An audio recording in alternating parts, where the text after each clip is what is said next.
muna kami guys sa check-in sa Katiklan going to Manila. Ito kami sa Starbucks. Now we do prepare for arrival. Again, thank you for your cooperation and understanding, and welcome to Manila.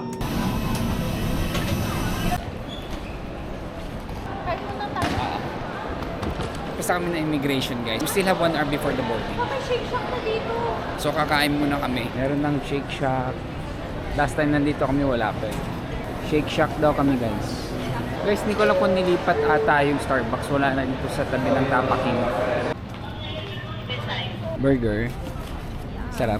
Box ice.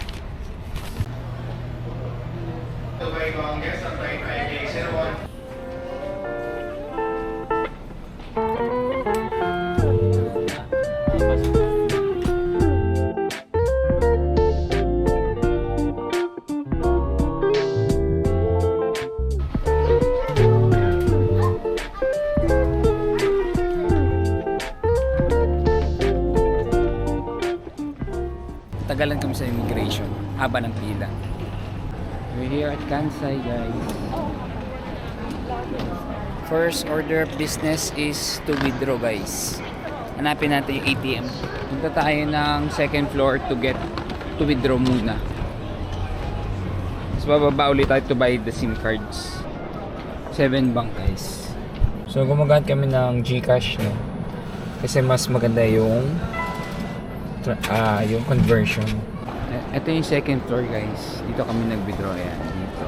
So pagkakit nyo na escalator sa right side nyo, tapat lang ng Tasty Street.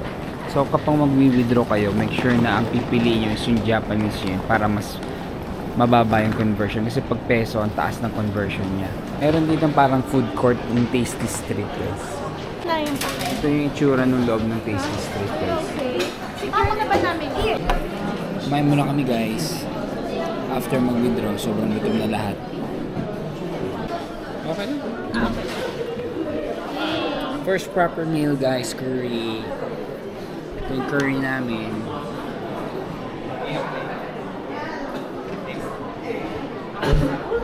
Combo? Ang layo. How about you girl? How was it? Yummy. Yummy. Bababa ulit kami guys para bumili ng SIM card. Pag marami kayo kukunin yung SIM card, pwede nyo pantawaran yung yung offer nila.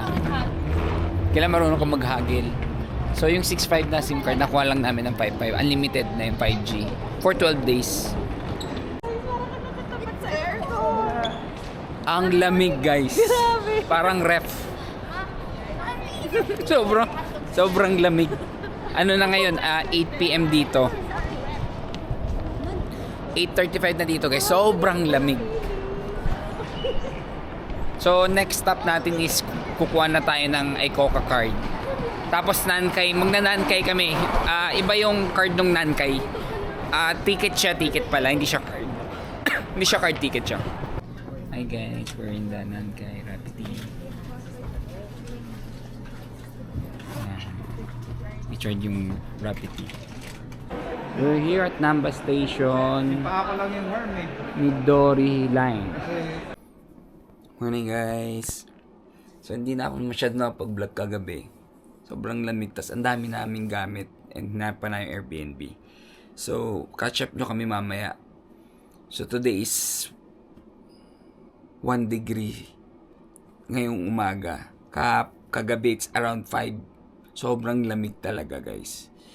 So, naka-warmer lang kami dito sa bahay. So, abangan niyo yung iba pang videos. Ha? Bye-bye.